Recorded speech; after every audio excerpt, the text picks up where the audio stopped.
I mean? When we come together like this, incredible things take place. See, we connect thoughts to collect shorts, and only the strong survive. I love my black people. You're not looking at it as, oh, this is life insurance, this is taking money out of my life. It's, no, this is an investment. Just like how you invest in starting a business, just like you invest in doing anything else. Life insurance should be considered that. And life insurance isn't. It can be, quote unquote, an investment, but there's a difference between the two. The difference between the term, the temporary insurance is a liability, which pays out in a sense like your car insurance. It pays out like your car insurance or your phone insurance. We are all obligated per se to have auto insurance, on our car. We're always, and then you probably protect that $1,000 phone you have on your iPhone. You get insurance on the iPhone. Not yourself. We're not obligated to have insurance on ourselves, but why wouldn't you insure your number one investment, or your number one asset, which is yourself, which is your life. So a lot of people look at it as that, and it's not a liability if you're getting guarantees, which permanent life insurance does. So temporary insurance works, like I said, just like your auto insurance or your phone insurance. It only pays out if something happens. Now, with permanent life insurance, even if something doesn't happen, you're still accumulating cash value. You still accumulate cash value, and you can use that. So it's an investment. It is an investment. It's an asset, actually. Not an investment. It's an asset. Asset. Yeah, it's an asset because in your game, the real estate game, you can use whole life insurance, as an asset on an application for a home loan. Real estate on something along those lines. You mean like the cash reserve from the can you transfer that money over to the sale?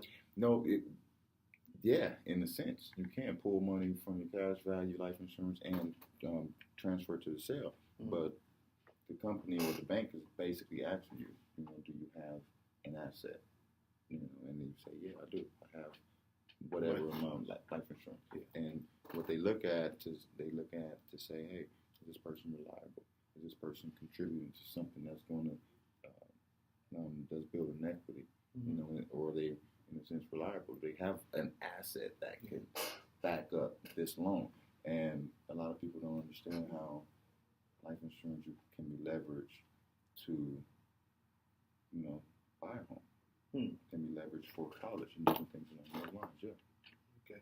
I wanted to get into children in life estate. Life insurance. I wanted to go over that because most people look at life insurance along the lines of, well, when I die, my kids go get some money. But there's also a way at which you can give your kids money for college and things like that, correct?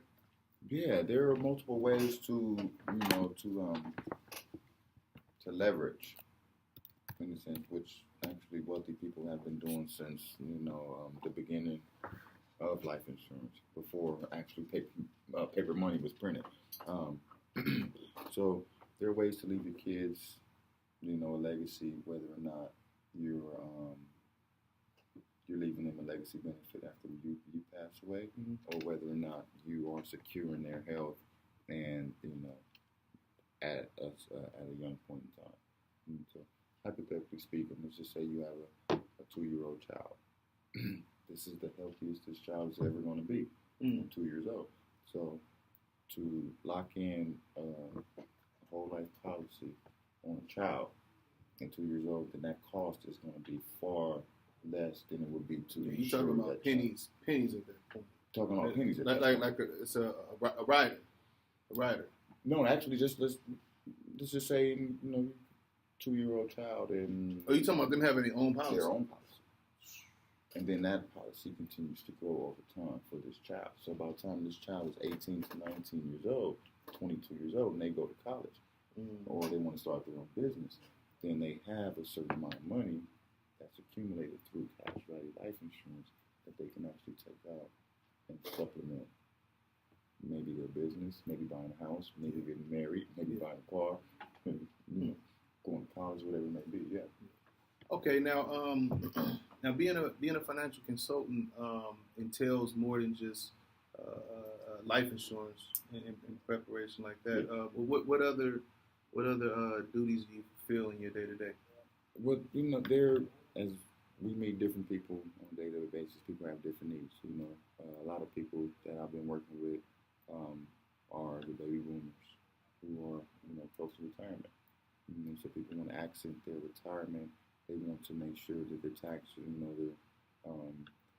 tax obligations are diversified. That way, everything's not, taxes are not coming out pension, 401ks, or Social Security.